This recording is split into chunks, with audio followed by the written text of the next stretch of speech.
Uno, dos, tres. What's up? What's up? What's up? Welcome back, everybody. We are back. This is our second episode in less than 7 days. We were away for a long time, and now we are back, and we're doing a Black Owned Chronicles segment, which we love, love, love doing. And we have a special guest. And Travis is also here in this bucket hat, which I thought was like a throwback, like Frederick Douglass type hat. But it looks better now that the light is kind of hitting it. But it's actually not a bucket hat. It's just my headphones are pushing it down. Oh, it's actually more of a. Yeah, show the people. Oh, okay, it's a little Harriet Tubman. I got you. So. Don't come for my guy, man. See, you're not here when he does it to me all the time. This is get back because I get it all the time, and I don't. I watched one of what was the most recent show I just saw where, well, I didn't really know about the Dipset versus the Lot. Mm-hmm. I watched it and I was just like, oh yeah, I watched the show and I was like, yeah, I wouldn't know what to pick. It's not. Hard. It was hard. Mm-hmm. Mm-hmm. It's okay. We're gonna let Mickey live today because she got her hair parted like one of the girls on Color Purple. But it's okay. It's okay. We're gonna let her live today because she's all her grace, she's all her glory, and everything. But everybody, welcome back to another episode. As Mickey just said, this is the Good and Terrible Show here. We have a very special guest today. When I say this show is about, giving people flowers when we do these segments with Black Owned Chronicles, this is a brother out here that's doing really, really big things. And if you don't know his name yet, you probably will within the next 5 to 10 years. And when I talk about people that are talented, this dude is a fashion designer. This dude is a photographer, a videographer. He's a seamstress. I don't know the male equivalent word for seamstress, but a male seamstress. You know what I'm saying? This guy's a creative director. This guy, runs his own distribution. Like, this guy does a million different things, and I can't even cover all of them because I don't even know all of them. But we're gonna let him talk about that. One of the most talented people coming out of the state of Virginia that you haven't heard yet, or maybe you have, but if you haven't, like I said, you will. And without further ado, the founder of Haus of Klyde, here is Klyde Wright, everybody. Woo. What's up? I'm really happy to be here. My name is Klyde Wright. I'm originally from Richmond, Virginia. My brand is Haus of Klyde. You can find me at klydewright.com. Just a little about myself. I am an artist that really loves making clothes. So it's kind of like a really dope combination where it spews from me. And from that, people will call it a brand.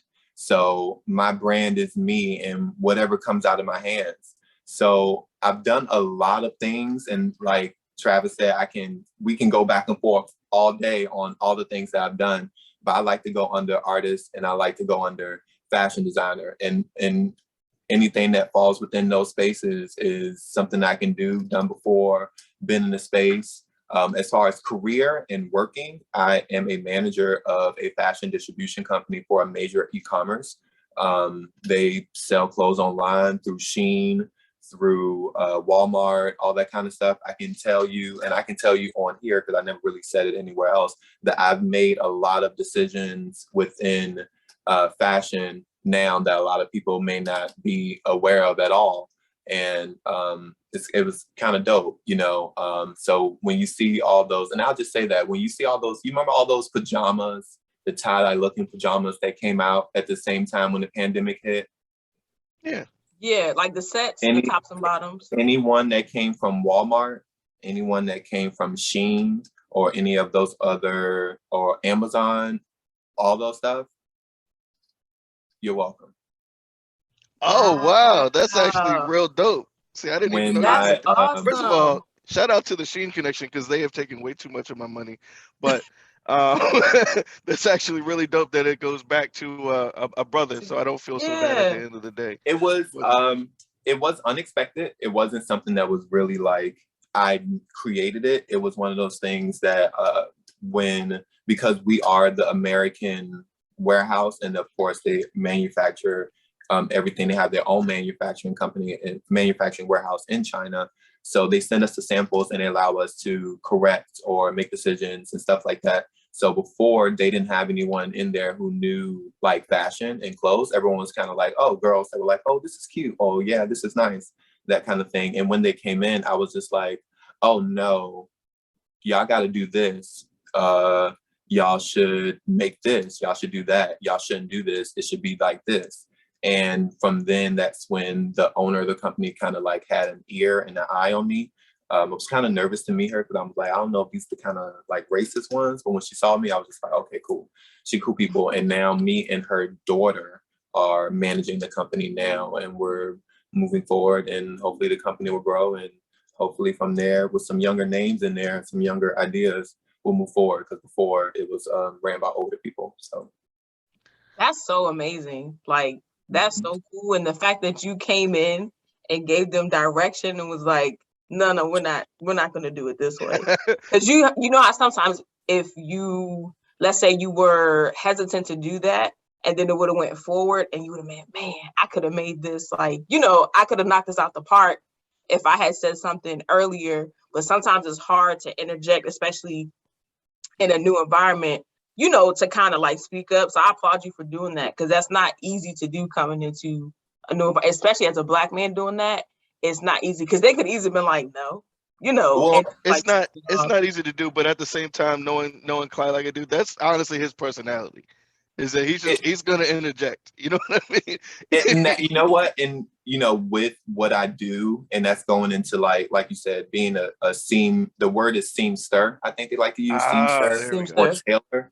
I've actually done that professionally. Like, I've actually managed a tailor shop since I've been here. So it wasn't about like speaking up in a certain way. It was all about speaking in their language and knowing what to talk about, as opposed to being like, oh, this isn't cute, y'all should do this. And be like, no, speak on a technical term so they can know cost and money and things with the machines and stuff like that. You really have to know, it's not about, and that's the thing with fashion, some people get caught up in the creative part of it. And sometimes at one point it really does come down to money and being technical about it. And that's the kind of interjection that I made that was kind of like, okay, this is a machine thing.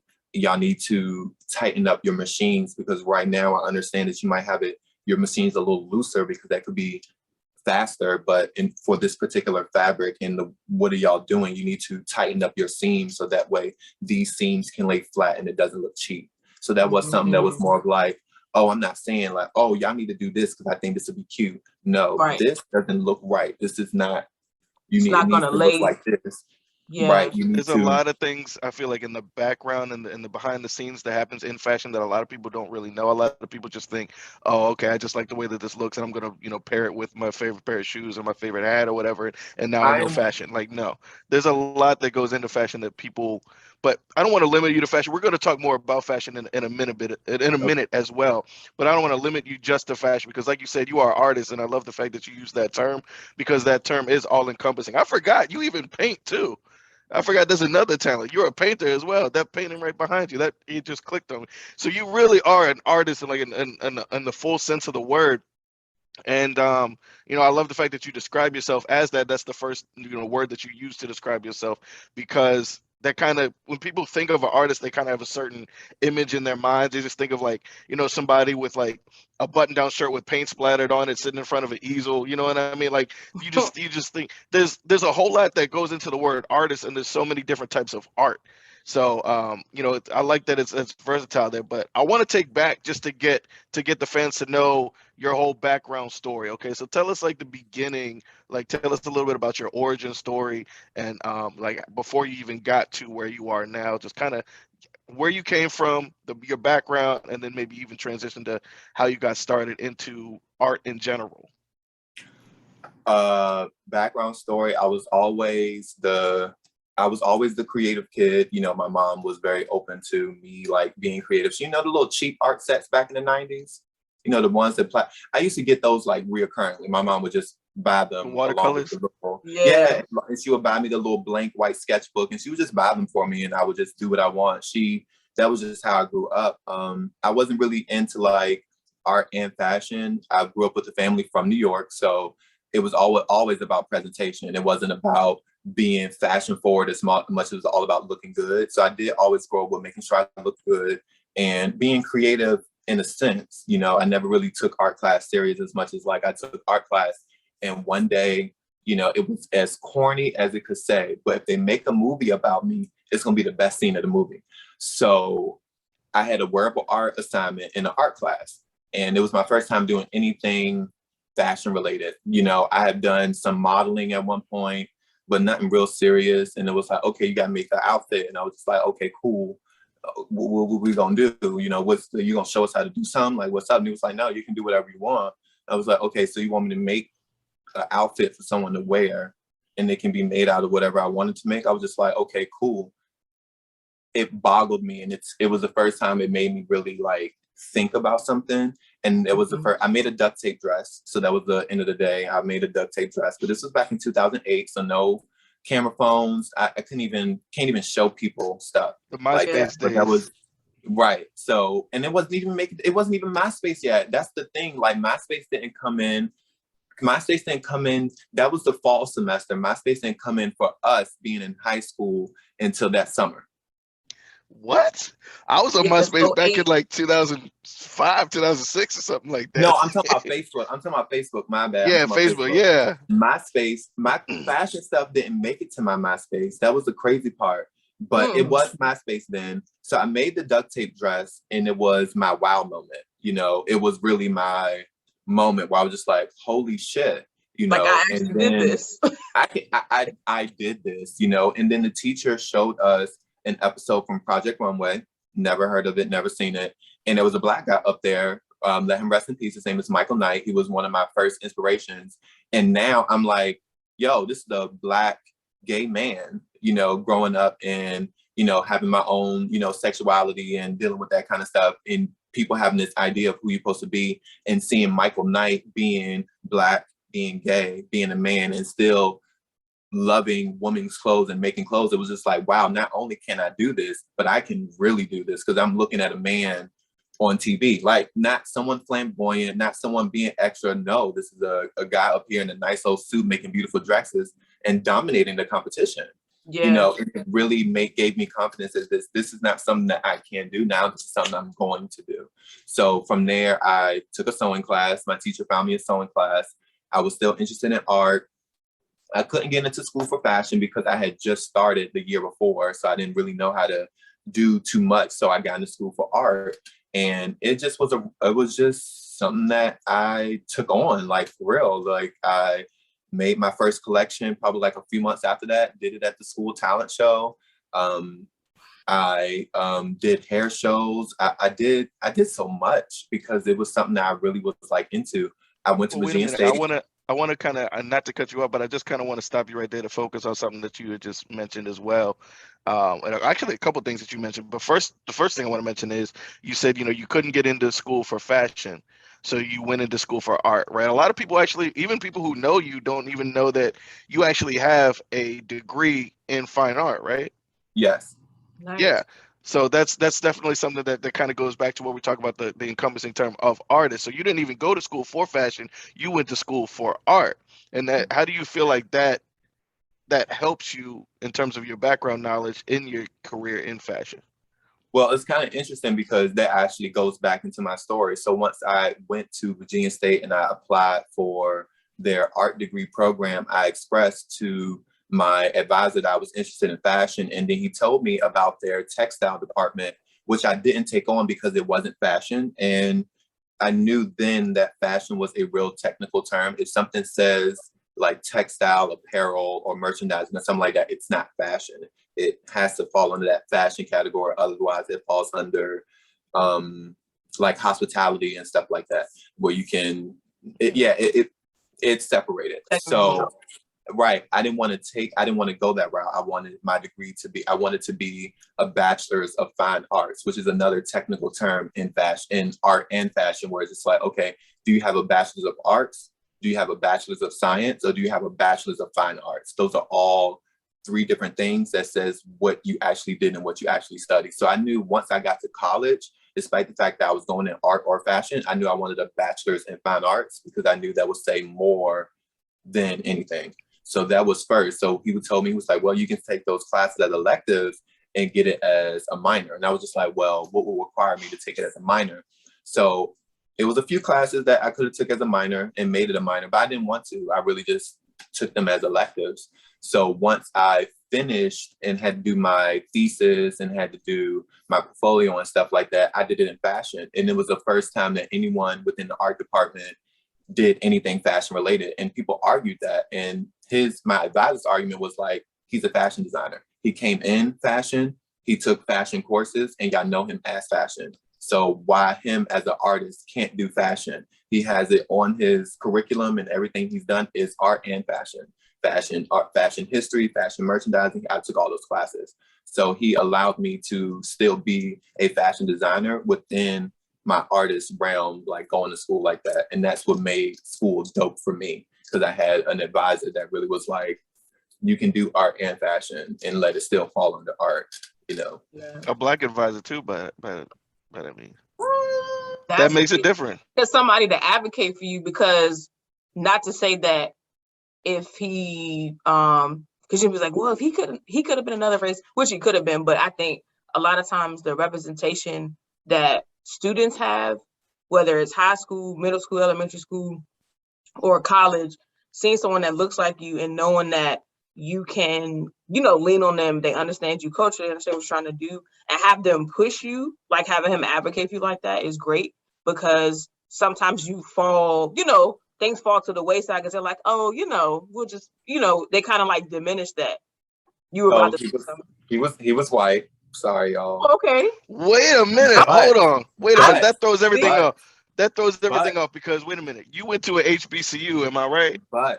But let me speak on his behalf, because this teacher is a teacher that I will advocate for. He is white. Mm-hmm. He is not a white person that appropriates Blackness in any way. However, he is a white person who has studied African art to its highest degree, to the point where he's a doctor. Wow. He doesn't do anything with African art. He doesn't appropriate it. He's not one of those people where you go to his house and you see it all around his house. He's not one of those people. He's just something that he honestly will tell you that when he went to school and studied art, that was the art that he was interested in, even though he's actually personally an equestrian artist. So he personally likes to paint horses. For what he's willing to teach about and educate about is African art. And for him, going to a HBCU was the only place where he could teach what he wanted. Wow. Talk about full circle. That's a coincidence. It was a full circle, but most people didn't like him because of just, he was one of those dry white people. So you would expect him to be like a cool, hip white guy. And it's just like, no, he really was like dry and white. He was the whitest of white, but not racist or a dick or anything. He was just white. He was himself. So, he was himself. Yeah. He still advocated for me, and that's what stuck out, because he was the head of the department. So it was like he was the final word. Some people was like, okay, can he do his portfolio in fashion? He was just like, why not? What is your argument? Because his curriculum and everything that he's taken over his 4 years says art and fashion. Yeah. On top when you got the head of the department backing you up, it's, that's a lot of leverage right there. Yeah. And then on top of that, I was also in organizations on campus. I will say that I was a big name on campus at Virginia State University from the time period that I was there. And if you do not know who I was at the time period that I was at Virginia State University, then you were a nobody. And that's big period. Okay, so talk to us about your even if you know me as just a tall gay dude, you know who I am. You know me. You might know your name, just not your story, right? But that's kind of how it's better that way sometimes. You might not know me, but you probably see me and be like, oh yeah. Or encountered you, come across, So talk to us about like the influence of HBUs, right? Because I've actually seen, obviously, I know you pretty well. I've seen a lot of your posts on Facebook. You advocate for HBCUs a lot. Neither Mickey or myself went to a HBCU. Sometimes I kind of think that I should have. Sometimes I'm like, maybe it was a good decision. But tell us, I think, why HBCUs were so important to you, and why you think the next generation of Black youth coming up, when they make their college decisions, why should they consider the HBCU? The HBCU is really, honestly, for me, HBCUs can be the real base of what brings the Black community together. And I think that it doesn't require you to go to a HBCU to have that, but it's still like, for me, the base. I grew up Black and I didn't know that. I grew up in an all Black school. I had Black principals, Black pastors, Black teachers, Black educators. I grew up around that, and I wasn't aware of that until I went to college tours. And I went on a lot of college tours. I was one of those kids that went on a lot of college tours. I went to Virginia Tech, UVA, U of R. I went to all those places, and for me, it was a vibe thing. It really was. It really was going to Virginia Tech and be like, wow, this is a really good school.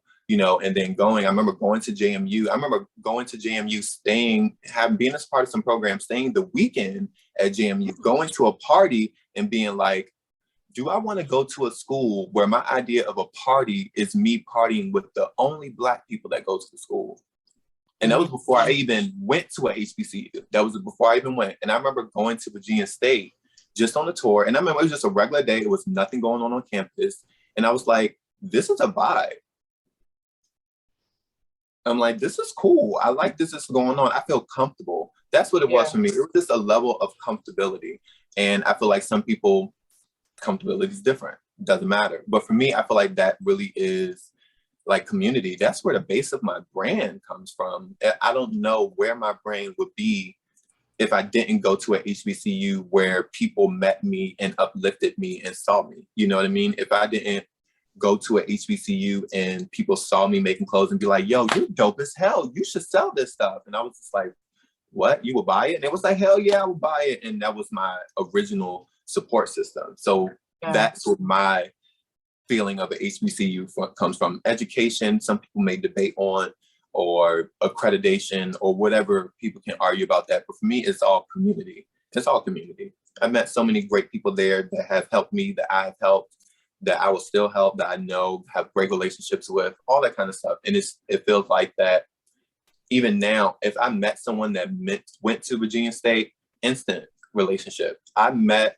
someone out here who went to Virginia State who didn't even go the same year I went, bought 3 of my paintings. His mom bought 3 of my paintings off rip, just off the conversation. That was like, oh, you went to the same school as my son? Oh, I'm going to support your work and give it to him as a gift. That's beautiful. Beautiful. You know what I mean? So, and I'm not saying that doesn't happen with all schools, but it's like, for me, it was just that original community. That's what I would advocate. Join an organization, going Greek, not going Greek, being close with just the people that you learned with, just a community. Yeah. So yeah. I hear you mentioning, here, out here, out over here, out here a lot. And just to give the fans listening some background. So like we said, he came up, out of the state of Virginia. He came up out of the city of Richmond, right? And we were just talking about before the show, I had to give, Klyde some extra flowers here because I wasn't a big fan of the city of Richmond in general.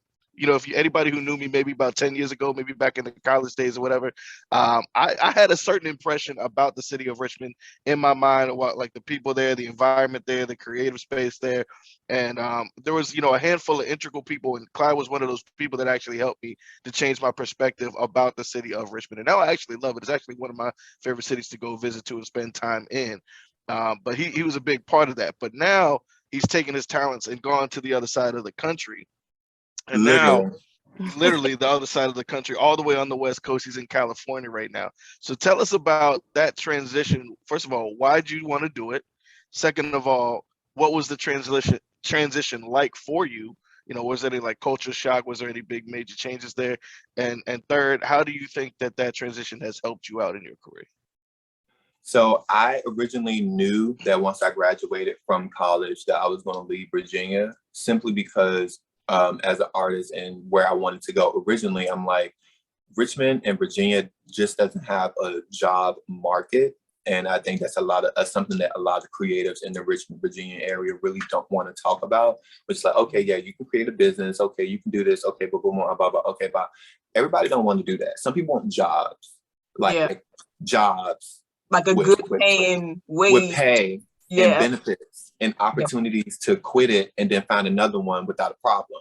People want jobs. Ain't nobody playing with y'all.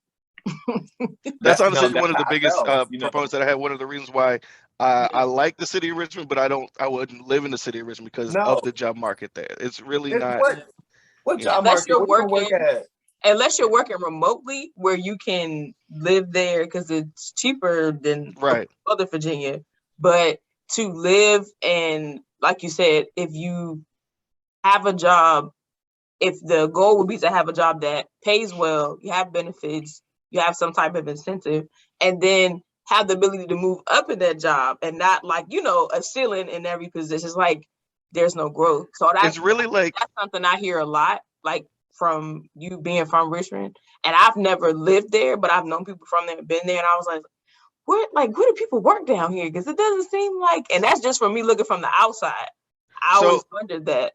From my understanding, from my impression of Richmond and getting to know a lot of the community down there, it's like unless you're in healthcare or unless you're in there's some like banking and finance institutions out there. So if that's like a specific field that you're in as well, if you wanted to do that, or if, you know, there's a lot of, actually Richmond is a very underrated food city. There's a lot of great restaurants out there. So if you're in, you know, if you want to work in the restaurant business, whether you want to be a cook or a server, or then maybe if you want to do like retail or boutique type of work as well, those are really the four areas that I see, you know, in Richmond. If you want a job, like that's kind of where your opportunities would lie. Outside of that, it doesn't seem like it's hitting on that much. But yeah, so I had made that decision before I graduated. So once I graduated, I didn't really know where I wanted to go. It just really wasn't up in the air. I had a best friend in college, and I helped my best friend. You know, he's like me, but with hospitality. So he went to school for hospitality. He wanted to work in hotels. He's a very, very nice person. He went to the job fair. He ended up getting a job. As soon as he graduated, we graduated the same year. They told him, you know, we'll give you a job anywhere in the country. And it was kind of like a thing where we're just like, okay, well, where would you want to go? We knocked all these things off our list. And he was like, okay, what about California? It was like, that's far, but they said I can go anywhere. So let's just go. And I was like, okay, well, where would you live in California? We talked about it and we went through it. So then he was like, all right, I'm gonna move to Orange County, California. I was like, all right, bet. My friend left and it was all the thing, you know, we stayed in contact, whatever. His mother died. And when his mother died, it really affected me because it was one of those things like, I couldn't imagine my mother passing away and me with no way in the world can't make it there quick enough. You know, you were really across the country. There's nothing you could have done to gotten back. And I really didn't want to guess or know what my friend will do to himself being out there on his own. You know what I mean? So I really, things had came together for me in a way where it's just like, well, this is the best time for me to leave. It was really no planning. It was really, okay, Klyde, you have enough money to put down a deposit and pay for get another lease in Richmond, but you also have enough money to buy a flight to California and help your friend at least pay half the rent for the month. That was my two options. That was really my two options. It was like, okay, what am I doing right now? I am working as a server at a breakfast restaurant. Popping out, doing fashion week, doing shows and all the kind of stuff. I ain't had no money. I had not a dime in the world, and it was not cute. It was ghetto. I was sharing a 1-bedroom apartment with somebody, and it was just not cute. And I was getting to that age where I was just like, okay, cool. Let me try like getting a little clerical office, little customer service representative. Ghetto. That's ghetto. Same, No. same experience, even more. No, it wasn't that I couldn't do it. It was just like, wow, is this what Richmond really has to offer as a person? Like for real? Like there was really no other option. So once I looked at where my friend lived at, which was specifically Santa Ana, California, I looked at the jobs and I was like, yo, I can walk out there and get a job as a seamstress making $16 an hour. Nothing. And I was just like, well, worst come to worst, there I go. You know, I moved. I dropped everything, moved it and sold it and shipped all my clothes out. I got there and I'm a weed smoker. We'll get it out that way. I got there. My friend had me some weed, gave me a couple of dollars. He said, you good? You helped me pay some rent. You good on your feet? By like a week or two later, I had a job. Wow. Simple job. I was working as a sales associate, tailoring police officer and firefighter uniforms. I was doing that, and that was Oh, a great wow. to learn about California and the area I was in. And then, mind you, this job skyrocketed me. So there's a story to this. So then they lost their embroiderer and their tailor shop manager. He just basically just like walked down his shift. He was just like a shitty person altogether. They basically brought me in the office and told me still, once again, if my life turns into a movie, this will be the second dope part of the movie. They told me, they said, we're going to allow you to do this because you're the only person that is qualified to even learn this. So we're going to teach you embroidery. We're going to pay you this, and we're going to make you the head of the tailor shop. Mind you, I've only been the head of the tailor shop. Wow. But I was the only person that was like, okay, you didn't know really much about the company. I didn't know colors or what specific things they do, but I knew how to make clothes, and they knew that, and plus my degree, because I was the only person there with a bachelor's, I was the only one qualified to learn or do anything beyond. See why college is important, kids?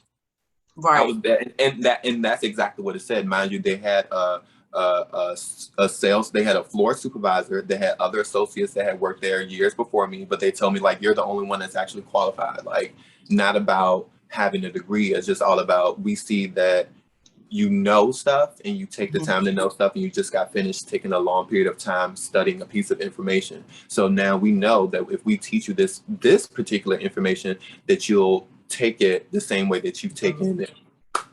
There's a lesson and a word in there that I don't want y'all to miss, okay? Because of the fact that he was expressive in what knowledge he knew and what talents he had, it allowed certain doors to be open. So I want everybody at home just to pay attention to that. Like, sometimes you can't be afraid to toot your own horn, not necessarily in an obnoxious or arrogant way, but sometimes you gotta like let people know, like, hey, I know certain things, or I'm good at certain things, and let that kind of, speak for itself, and let that see if any doors can open, based on that, right? Because people don't know what they don't know, right? So unless you make vocal that, like, hey, I can help in this situation, or hey, I have talents in this certain situation, you're never going to know what lane you might be in. So, when people say, stop and smell the roses, make sure you're smelling your own roses from time to time. You know what I mean? Like, you got to make sure that you put yourself out there, right? It's just like, you are your face, and everything that you are is your own brand, right? You're like a walking resume, right? So when you're on your resume, if people don't know you had if a job that you had is not on your resume, how they gonna know you had that job, right? So it's the same type of thing, right? When you're presenting yourself, as a brand, right? You want to make sure like you're putting your best foot forward in terms of your background, your interests, your talents, your knowledge base. Let people know those things. So sorry, continue on with the story. So from there, that's where if you pay attention to my brand, that's where all the idea of embroidery and applications on fabric came from, because I had learned that from work, and they allowed me to, because most everyone else didn't know anything about it. It was really like a whole room of just like embroidery machines, sewing machines. I had 3 seamstresses, 2 of them speak Spanish, 1 of them speak Mandarin. And it was kind of like, all right, boom, do your thing. And it was kind of like, okay, cool. Can I do the job and do my work on the side? They was like, oh no, we don't care. It was really me doing my job Monday through Friday and going in on the Saturday and just having the embroidery machines and the sewing machines to do whatever I want. I ended up walking away from that job. Because when you work in the position of a seamstress or a seamster or an embroiderer or a machine operator, people treat you a certain way. They don't put you, I might have had a degree, but because of my skill level, they still wanted to treat me a certain way. And that was one thing I wasn't going to allow. So that is the back part of fashion, where there is a hierarchy of information that versus information that's needed. So despite the fact that I knew this information about machines, how to sew, how to put clothes together, all that timing and stuff like that, to them, that wasn't essential information, when exactly it is. But that's neither here or there when it comes to fashion. But that's why I left the position, and I ended up going on another journey of jobs that led me on astray because of what I did and what I have my degree. It kind of separated me of the information that I knew versus my skill set. Like, oh, okay, well, I want to talk to you this way because you have a degree, but because of the particular thing you like to do, I don't really say that as important. So I'm actually going to treat you like this. And it's like, that's not going to work for me. You're going to pay me what my degree is and whatever my skill set is. I don't care how much you pay those people that skill set. I have a degree on my baby. I know some information. So, and you already said, if you're telling me that you're the only person qualified to do certain, like they made you the head because they saw that you were the only person qualified. So if I'm the only person qualified for something, shouldn't I get more money than the people who are not qualified, right? So, you know, that makes more money. That makes more sense. And for me, it was one of those things that there was a change in management from the time that was said to me and the time that other thing was said to me. So that's why I quit. I was just like, oh, because the other people before was calling me other things. And now because there's a change in management, you're calling me something else. And it's just like, yeah, no, I'm out. And it was an instant change. But it was neither here or there. But for then, my story of like my brand kind of came from just like things that I like and things that I like to do. I don't really know. It took me a long time to really figure out what I like to do and what my brand is and my aesthetic and all that kind of stuff. But mainly my clothes is really just me. Like it really is things that I would wear, things that I would do, you know, places I would go, ways I like to express. And I think that the more people get to know me, the more they understand it and like it. So it's like, that's where my journey's been on now, just spreading myself out more, getting to know people more, putting myself out there, because I know that's the only way where people will really gravitate to what I do, and doing it in a natural and organic way without social media, because social media really doesn't work for me. Like I can promise you, boo, if we ever met in real life a long time ago, you would have been supporting me. You would have loved me. You were, because I have this energy when it comes to people that meet me. It's like, if you meet me and get to know me and then see what I do, you'll see it a completely different way, especially for people who like lived with me. People who lived with me see me in a completely different light because they actually see how the process works, like roommates in college and stuff like that. All those kind of people like look at me completely differently because they're like, no, you see the end product. The process is literally like hours. Yeah, like one of my friends would definitely say I'm the kind of person that is like, dude, you wave a magic wand. Like I see you doing it, and then next thing you know, you like, it's done. He is honestly extremely talented. If you guys haven't checked out his website, it is hausofklyde.com. We are going to put the link in the.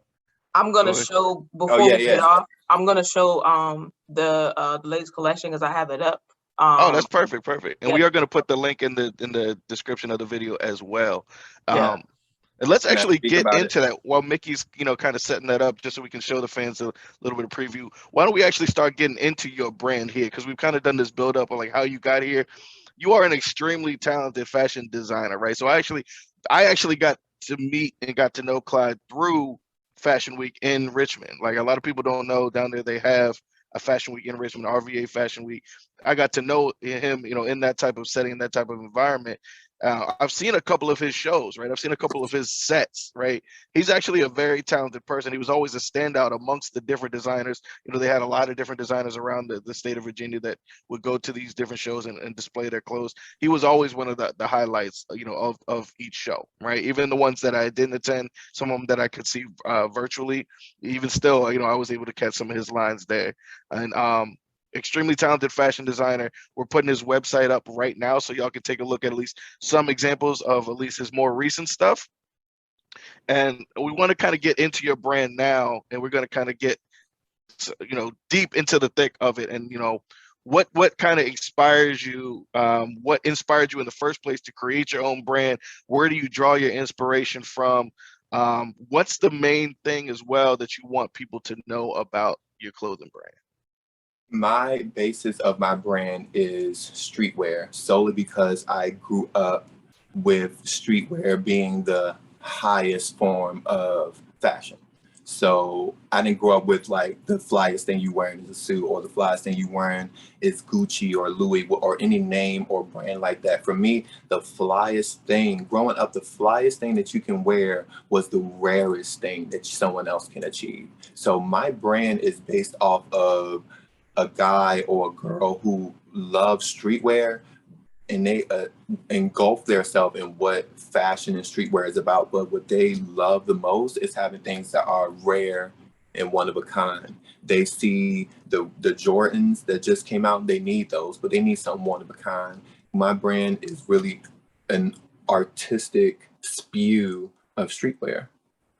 That's what I would consider myself, especially when it comes to men and women. What you're about to see right now is a collaboration of 3 designers working together throughout the pandemic and everything, trying to create what we're about to see is actually a fashion visual and a fashion show, showing my work, which is always a collection of elevated basics. And the reason why I use elevated and then basics is I like to create the basics, the shirt, the pant, the dress, but I feel like it needs to be elevated to a point where it's one of a kind. It's not just a shirt. It's not just a dress. So this collection is I really, really love that. And this is why, so everybody, you know, at home watching this, and Mickey and Klyde knows, like, one of the biggest aspects of my personality is I'm a big style enthusiast. I'm a big fashion enthusiast. I've always loved clothes. I've always loved streetwear.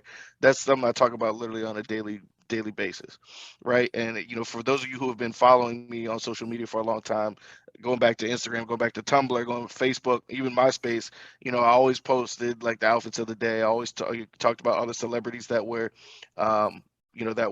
fashionable and different things like that.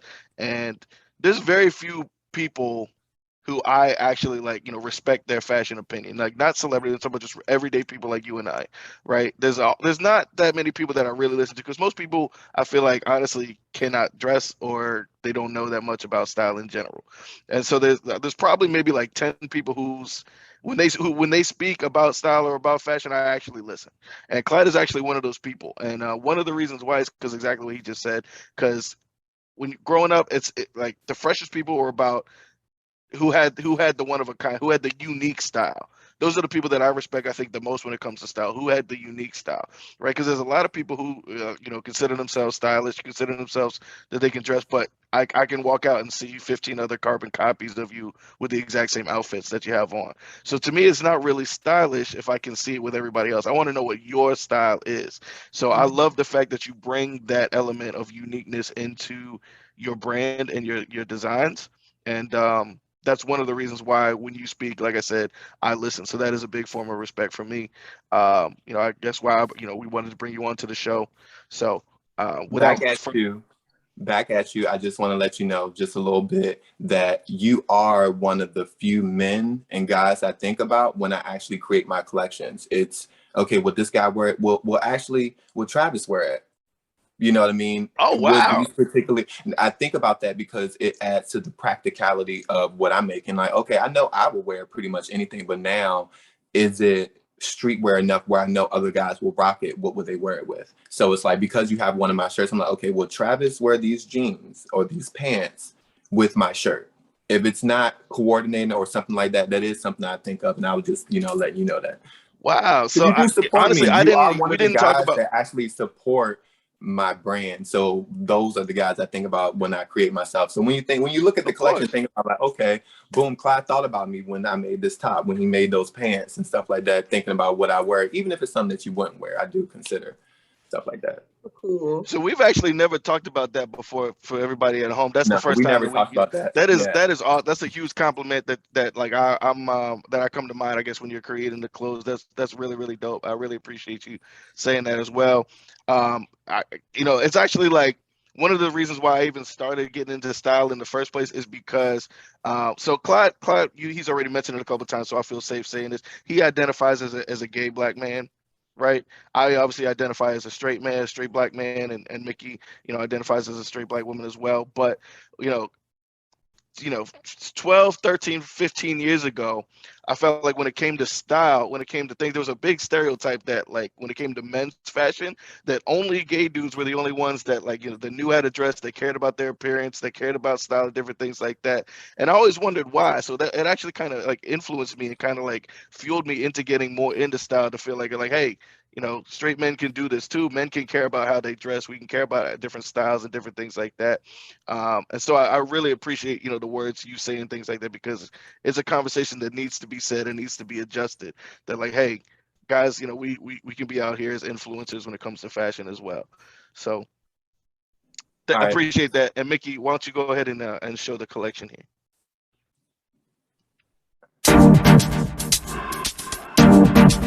Whoa.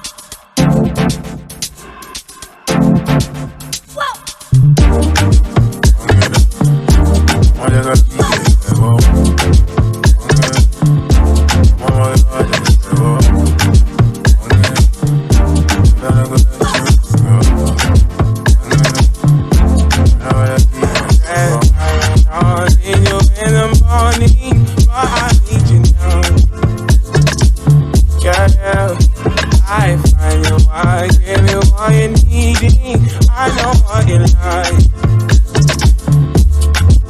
I feel it coming. Time is of the essence. I try to give you, but I need some lessons. I need to give it up. I got to live what I want. I just know I got the one. Run me out of my mind. You don't need no other money. You don't need no other money. Only you feel my body. Only you feel my body. You don't need no other body. Then I made it best of my mind. And I made it make it free of my mind. So your body talk to me nice. Say now I love you, they need for your life. Yeah, I love to be like. Yeah, we be together day and night. Yeah, if I leave you, go by. Yeah, if you leave, I go by. Love me your body, baby. As you're whining your body, baby. So crazy. Love me your body, baby. Tell me what needs to me. I just wanna let you know. Oh, baby, you don't need no other body. You don't need no other body. Only you feel my body. Only you feel my body. You don't need no other body, baby, baby. Everybody to say.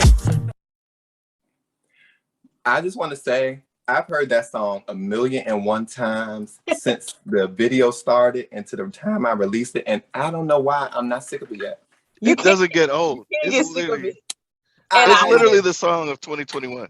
I wanted to tell you when I watched it earlier, I was like, I like how this mix, it gave it like a different feel, like the way it sounds. I don't know if it's the tempo or the melody, it's like a little bit different, but it's almost like it's sped up a little bit. I really like it. And it made me like, it's like you said, like you can hear it 1,000 times, because there's certain songs you hear it twice, you're like, that's it. That's enough. Don't do that anymore.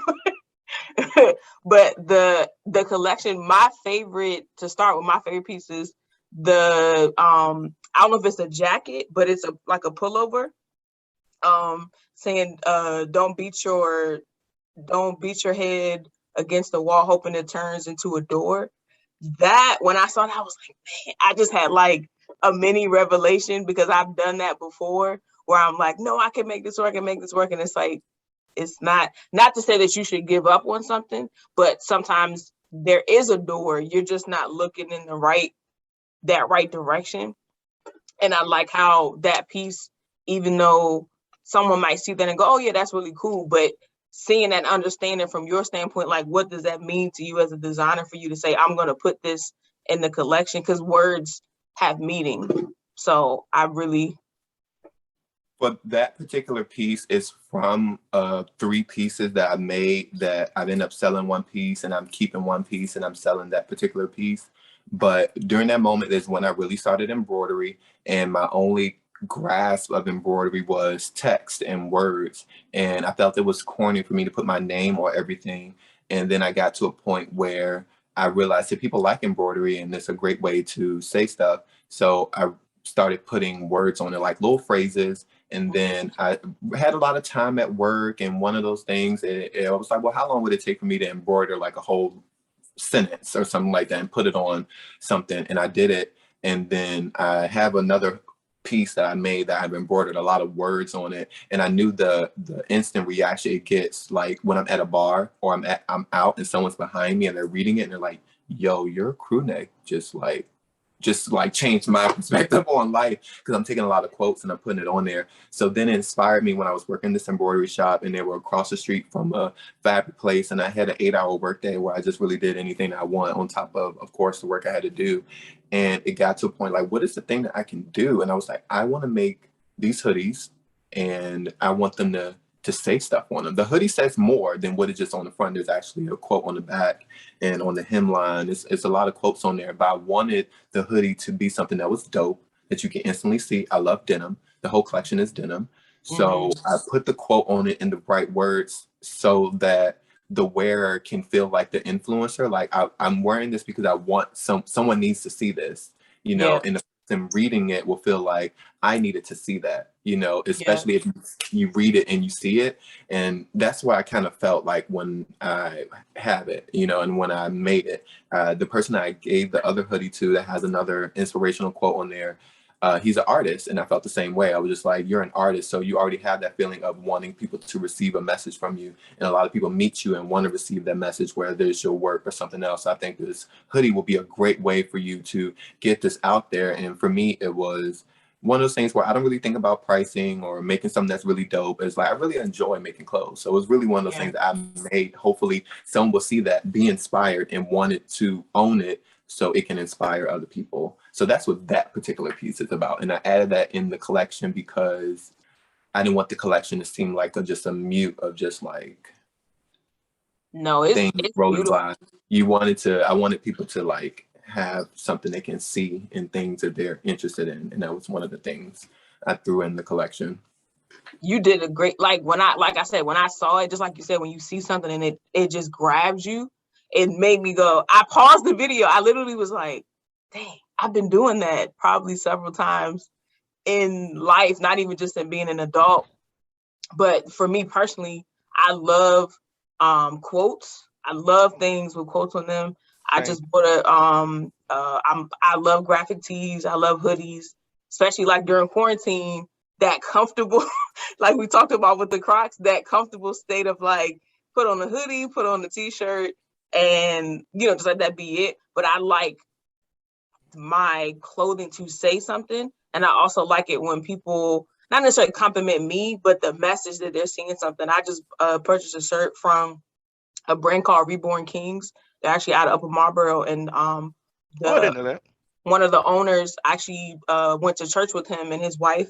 And they have a collection of couple new pieces. And the shirt I just wore yesterday said "Protect Your Peace at all costs."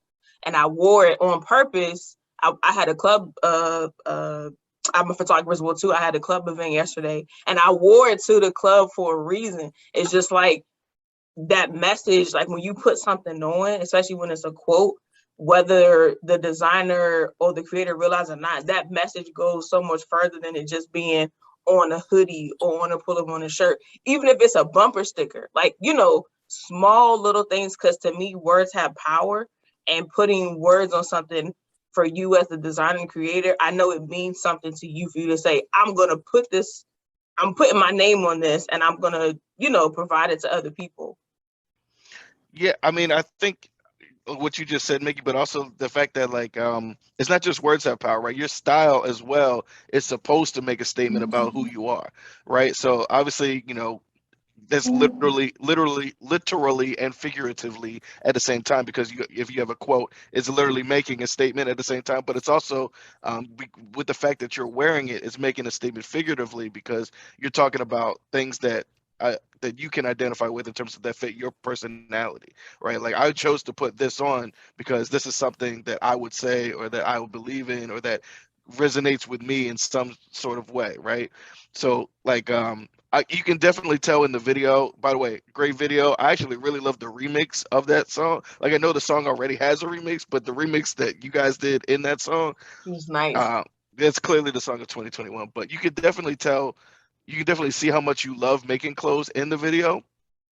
And the two things that really caught my attention the most of the videos, number one, the diversity of the different models. I love like the fact that like they don't all look the same. They all have different looks and different flavors that they're bringing to your clothes, right? So you have a slim, you have a little bit thicker, you have like males on the other side that might be more muscular, but also maybe some slimmer. You might have like different skin shades, because people think a lot of times people, when they see like an all black cast or an all black performance or project, that there's no diversity. That there's so much diversity within black itself, that I love the fact that you brought out like different types of black in there. But I also the other thing that it caught my eye was the colors.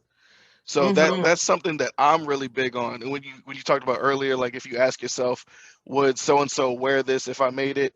I absolutely would wear bright colors. And Mickey knows firsthand I love wearing bright colors. Everybody watching at home, you see me wear some really funky stuff on this show as well.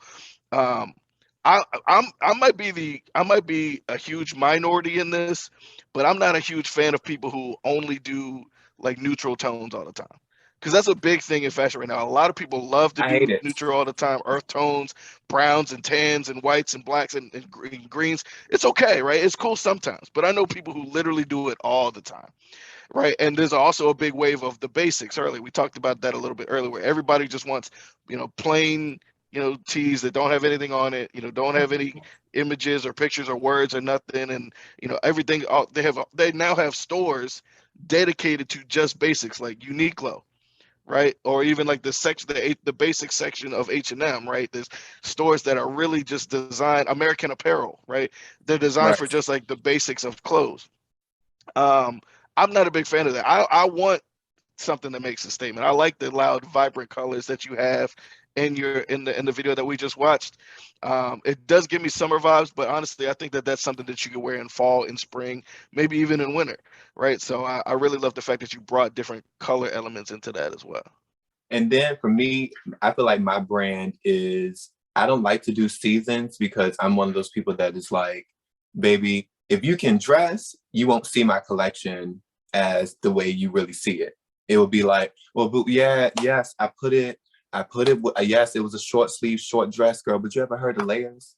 Right. Boot, jacket. Did you? Yeah, another jacket.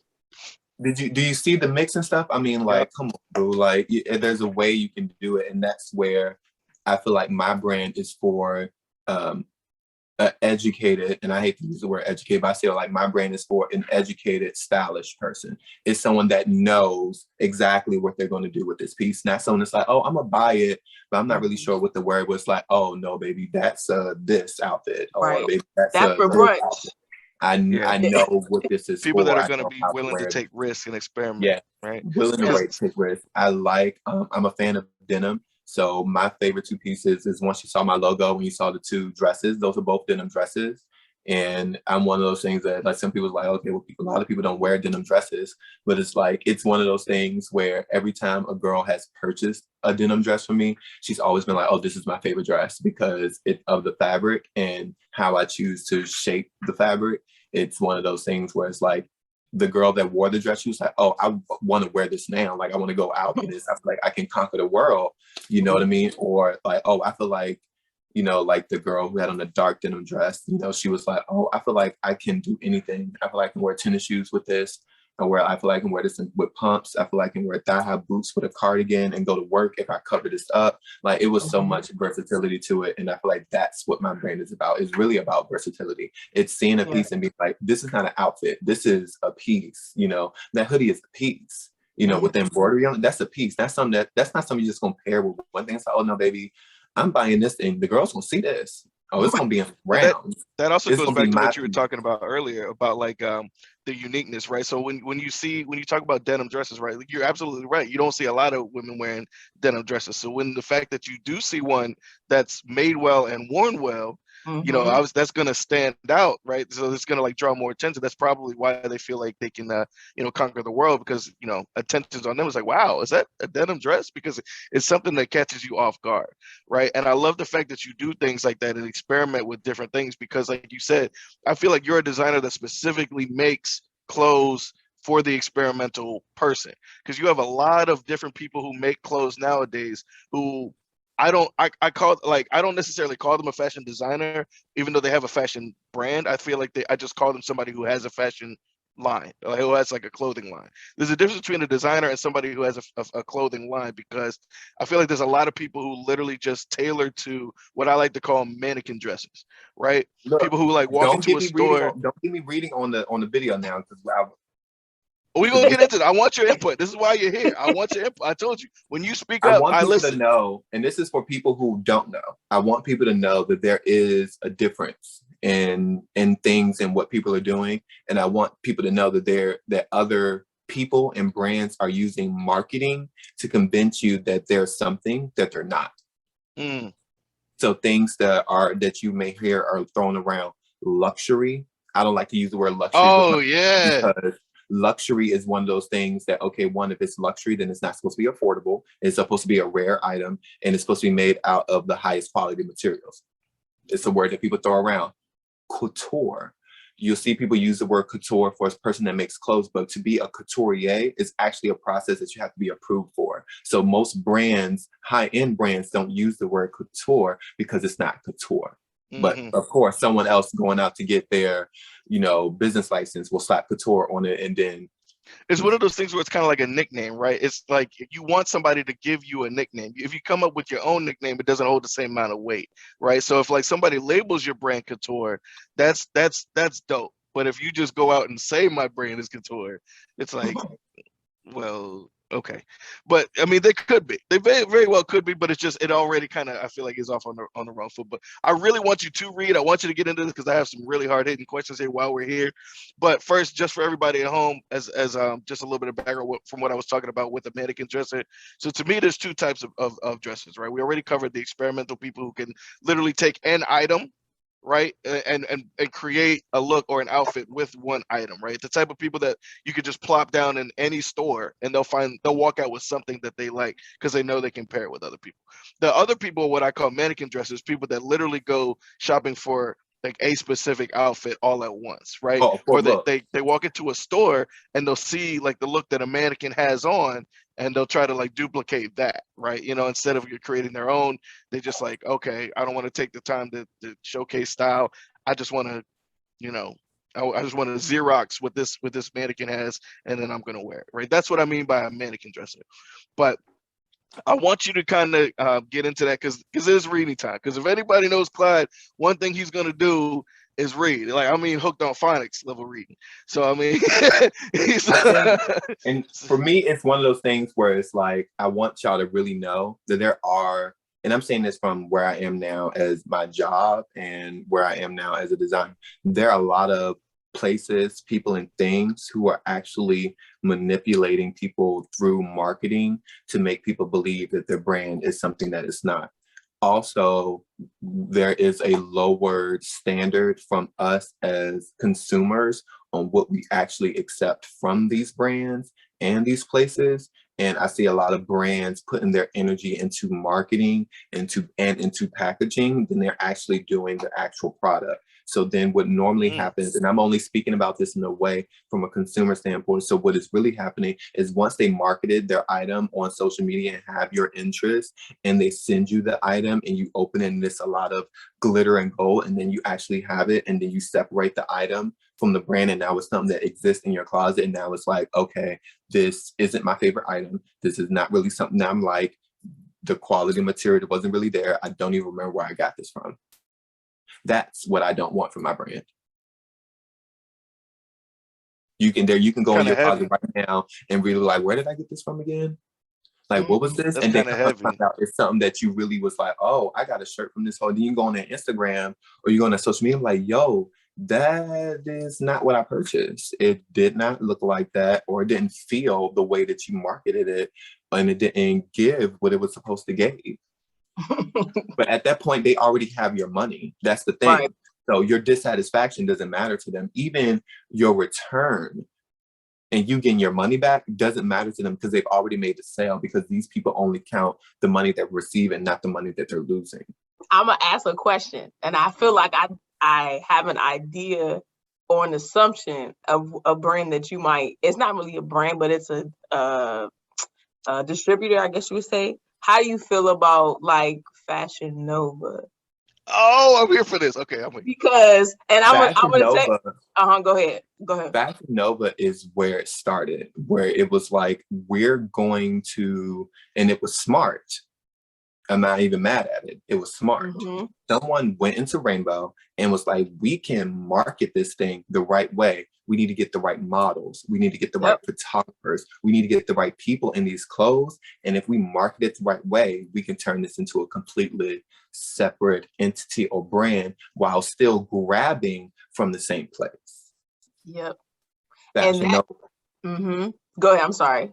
So I then thought what the it answer was really going to be so is, much juicier than that because I've heard him talk about FashionNova before. But no, it's all because right. I'm getting to people, oh snap, I'm getting to people on a consumer standpoint, because if you read it, people are just going to be like, oh, well, it's all it is. No, I want y'all to understand, what are y'all really a part of? You're a part of somebody that has manipulated you to think of something that is not. So now they're just taking money from you, and you don't really understand what you're buying, but those are the exact people that they're trying to get. So if you feel like that you're one of those people that you really like Fashion Nova, and you're really stuck on the Fashion Nova, and you really can't find yourself dressing outside of Fashion Nova, you've fallen exactly into their trap, because that's exactly what they wanted. So that's why you see every female social media influencer has had some sort of haul, some sort of collection, some sort of unboxing. But I can tell you that all these clothes are made from the same place, cheaply, in China. And honestly, it's not an offense to it. It's not an offense to it, but you got to understand that this is one of those things that's all in materials. You can't say that you're out here trying to help the planet when all of these fibers are synthetic. And they're not meant to fit you. They're not meant to fit you. They don't want it to fit you, because all they want is that good ass picture of that girl wearing that outfit. Right. And your coin. And your money. You turned it. They don't care. Baby, that long ass read that you gave them on Facebook, boo, they don't care. I work for a company where we get that all the time. We don't care. Right. Because 50 other people are gonna go buy.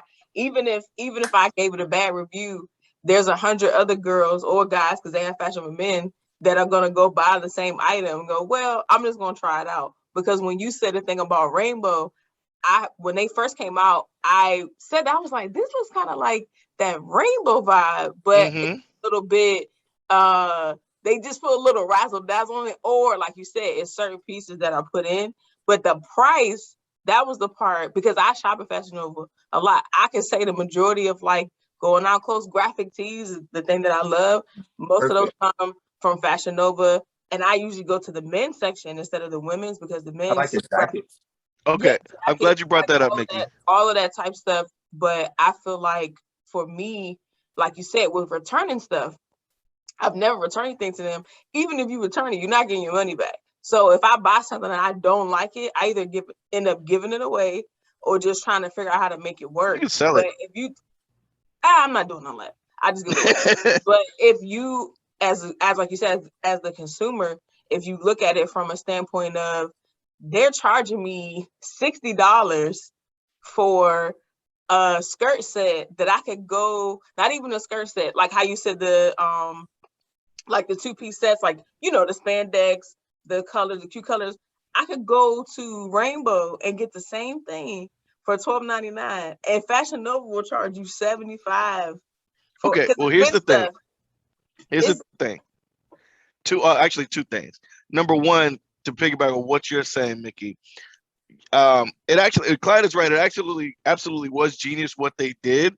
I'm not a huge fan of the company myself, but I have bought some things from. I actually just bought a jacket from them yesterday. They do have some decent jackets on there from time to time. I know Klyde said that earlier, but what they did was not only what you guys were talking about and kind of rebranding the same type of looks that you're getting from a store like Rainbow, while also pulling from the same consumer base, right? So let's talk about that. So that consumer base, you know, they're able to kind of rebrand that to those people, but also a thing that neither of you guys had mentioned that I thought about is that, what is Rainbow really?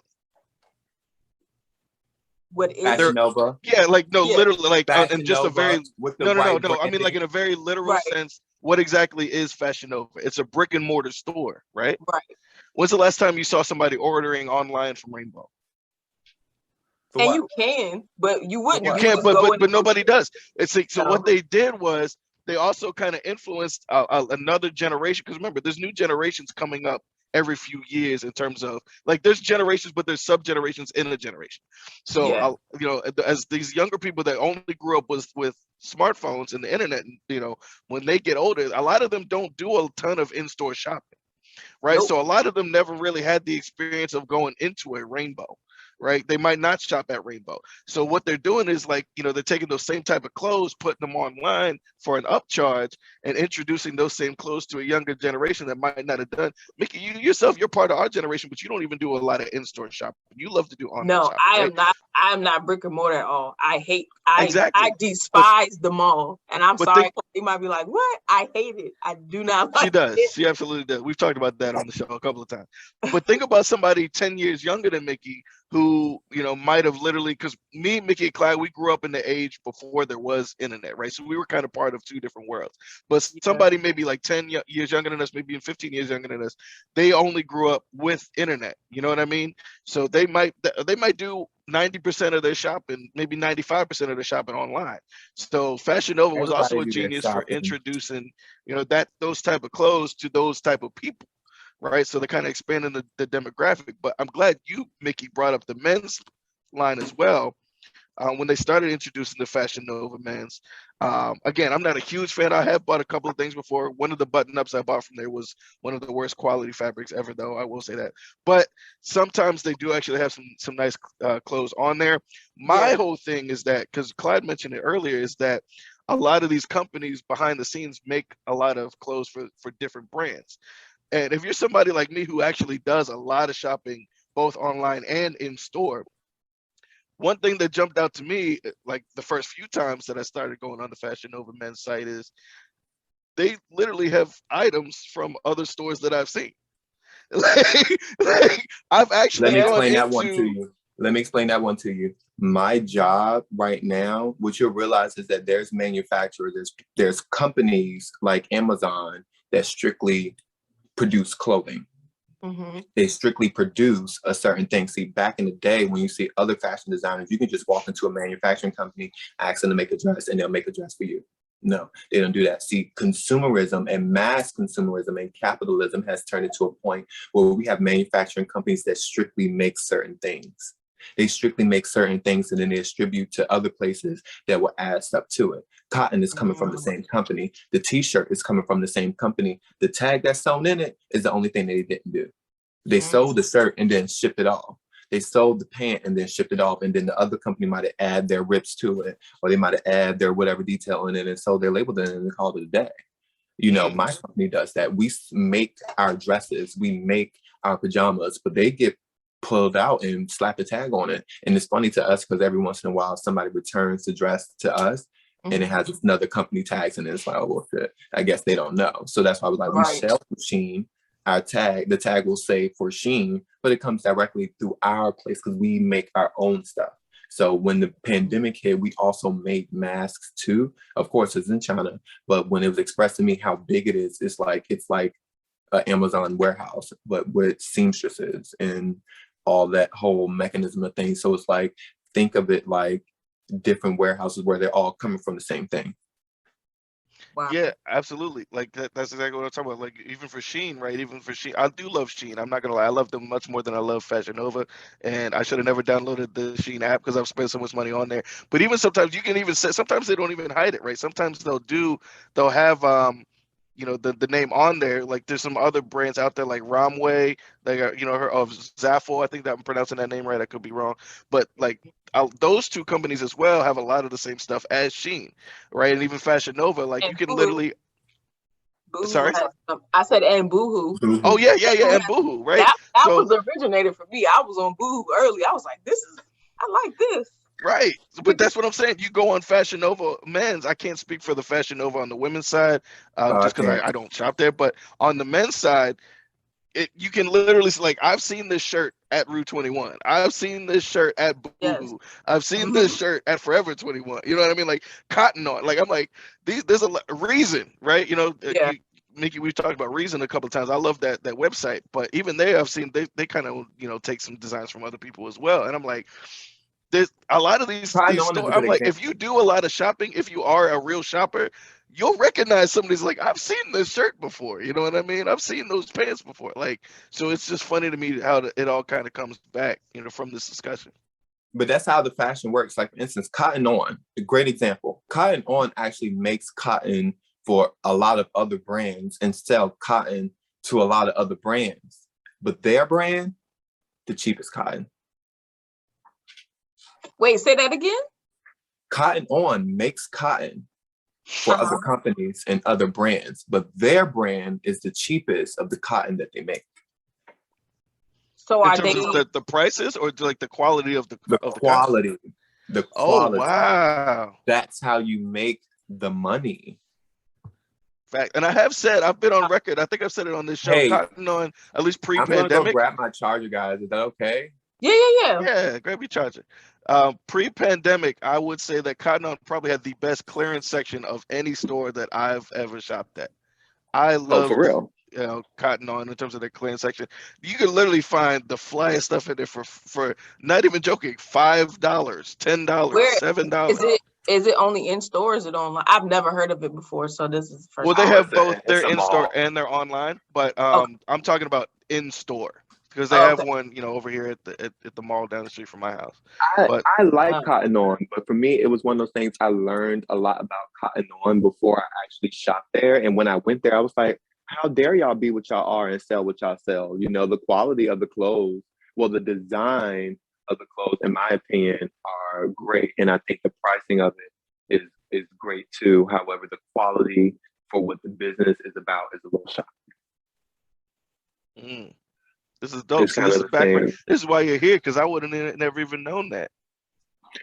I tell people a lot of times, if you know me, I'm really am about the technical part of clothing and fashion, because I feel like there's a lot of things where our community needs, and that's where I'm trying to be at now. We're just like, yeah, I make clothes, yeah, I have my brand, but honestly, I'm also working through the back door too. So hopefully one day, I'm always talking to my fellow designer friends, both male and female, and it's like, I wish them all the best in what they do, and it's like I'll help them in any other way, but at the same time, all this information that I'm grabbing from my job, you best believe I'm calling my people and letting them know.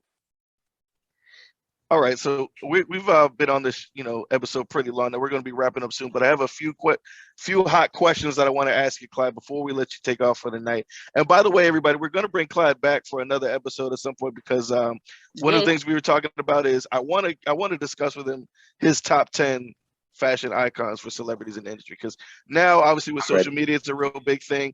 Everybody's got influencers, everybody's got certain cults that they follow, not literally cults, but celebrities. I'll give you my top 2 now. Oh, no, not right now. I'm about to say, because I got top 2. Save that for another episode. We can't have everything all in one. First question: what is the difference between somebody who has a fashion line, who has a clothing line, and a fashion designer? Of someone that has a clothing line is someone who may not sew or may not produce the clothes themselves, but they found a way to get them produced. Okay. Someone who's a fashion designer takes the time to not only design but produce their work, because that's just who they are. You're a fashion designer, while someone can be a fashion designer and not have a brand, while that someone can have a brand but not actually sew or sketch. They may know who to contact or who to pay. So how do you feel about, a lot of these fashion houses or legendary fashion designers now that are still labeled as designers, even though they probably stopped sketching or probably stopped sewing, 20, 30, 40, 50 years ago, depending on it, right? Because a lot of these houses, they might have started out doing what you're describing, but now they're really just kind of like the name, where they have a lot of other people who are doing the real sewing or doing the sketching, right? So how do you kind of classify those type of people, right? And it's the thin line, and it's the line that a lot of fashion designers and small brands have to figure out and cross, and that's why a lot of people may wonder where I am as opposed to where I should be or where I could be, is because I like being a fashion designer more than I like having my own brand. Because after a while, your brand becomes a stencil. Like these big brands that are being read from other companies, they're stencils.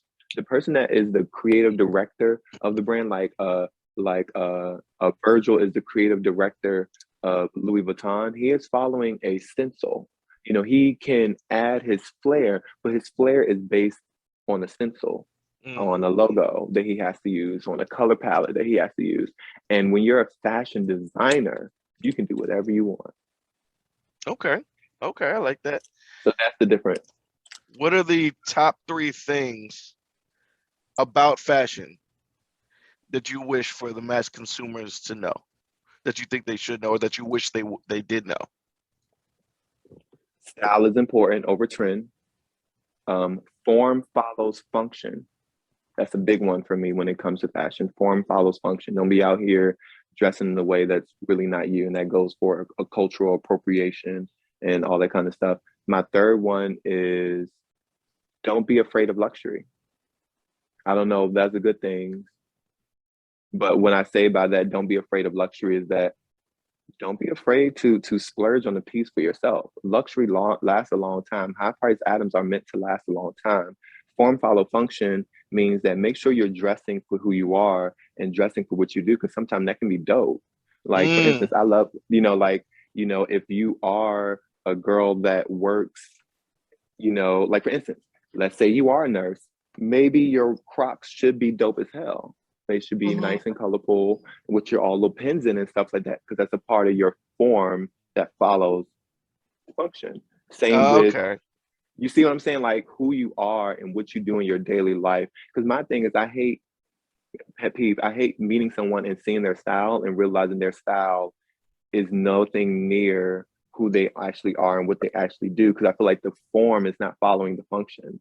And I'm just like, where's the dopeness in your function? You know what I mean? And who you truly are, as opposed to who you're projecting yourself to be. Like if you wear dark makeup and you're a goth chick and you're dressing like that, I expect you to be goth. I don't expect you to be a therapist. Okay, so like, hold on, because this is really interesting. This is really interesting. First of all, two quick things before I get into my real point. I just want to say here, we talked about Crocs before that we started recording today. Listen, y'all, please put the Crocs in the closet and leave them there. Please do not stop making Crocs a part of streetwear. They're not a part of streetwear. If you're not a nurse, if you don't work in a restaurant, if you don't, if you're not a cook, if you don't have some type of job where you actually need to be on your feet and have comfortable footwear, stop trying to make Crocs cool. They're not cool. They're functional for a reason. They're comfortable. They're not cool. I'm gonna let you go, Klyde, and then I'm gonna say my piece. I'm gonna let you. But the other thing that I wanted to say is that with this form follows function, I'm really intrigued by this statement here, because I haven't really heard anybody dive deep into this before.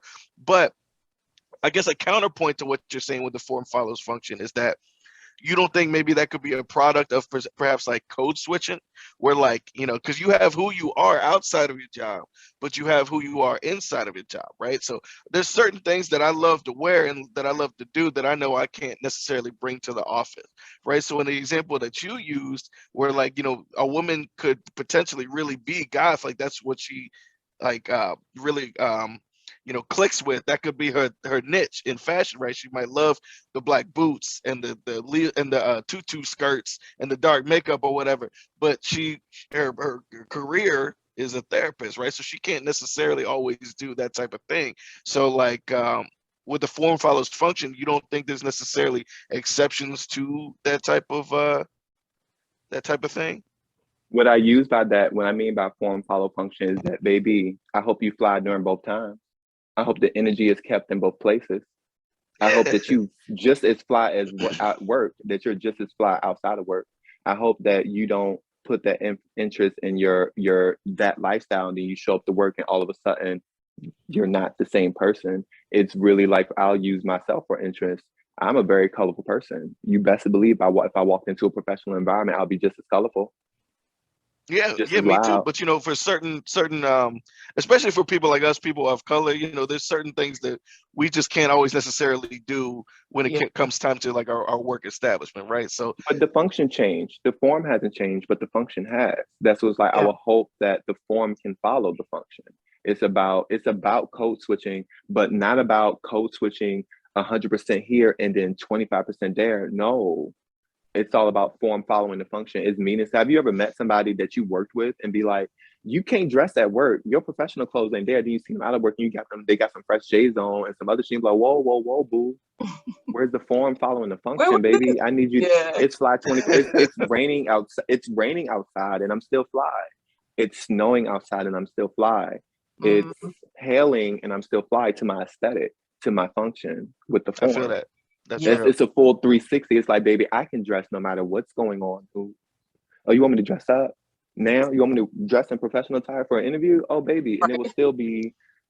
Because what you would do, like Travis was saying, for us in a corporate environment, if you're in an office or you're in a building that has maybe a dress code, but might have restrictions on what, like you said, like if you like colorful stuff, they're like, oh, no bright this and that. It's like, okay, maybe I'll put, if I have to wear a suit, if I'm a lawyer and I'm at a law firm, put the little colorful, handkerchief or pocket square. So then, or the tie. So then you kind of tie in, like you said, your own personal style, but then too, where you're not muting yourself in that environment. Because now that you say that, I do that myself. And I think that's funny because I just do that. Because like I said, with COVID and the quarantine, I just got used to being in graphic tees, some biker shorts, especially summer, or a hoodie or something like that. That's all I buy. So when it's time to go out and do something, I gotta run to FashionNova and pay an extra $30 for shipping to get something here in the next 2 days. Cause so now, it's like, and I've heard that as well from other people in my life where it's like, why do you just dress up? Like me wearing this dress right now, I literally bought this dress for another podcast the day of, because what I had, I didn't like. And I just don't. Stay ready so you don't got to get ready. Right. Hey, so now it's like, okay. But I'm glad you brought that up, Mickey. And first of all, I actually wanted to say this about a half an hour ago. Shout out to Mickey, actually, because for the last few episodes, Mickey's becoming strong with the style game. I wanted to just throw a quick shout out there. You know what I'm saying? So you fired her ass up a couple times, huh? You know what I mean? You gotta get her in line. She's over here doing her thing now. Mickey's actually been stunting on us lately. I've been peeping it. I feel like I've always done a great job, but however, for today, since we were talking about fashion, I was like, why don't I wear a dress? I don't wear a dress. She was afraid Klyde was gonna roast it. That's what it was. I knew. I was like, I don't want to come. He was like, ooh, what she got? Ooh. You know how you do this. Look, I'm not like that all the time, but for me, it's one of those, like, it's a form follow function. It's like, girl, you wore that here? You know what I mean? Like, I don't know. I be like that at work sometimes because of the kind of job I work at, and I'll be looking at girls like, why you do that? You wore that here? Like, where you going?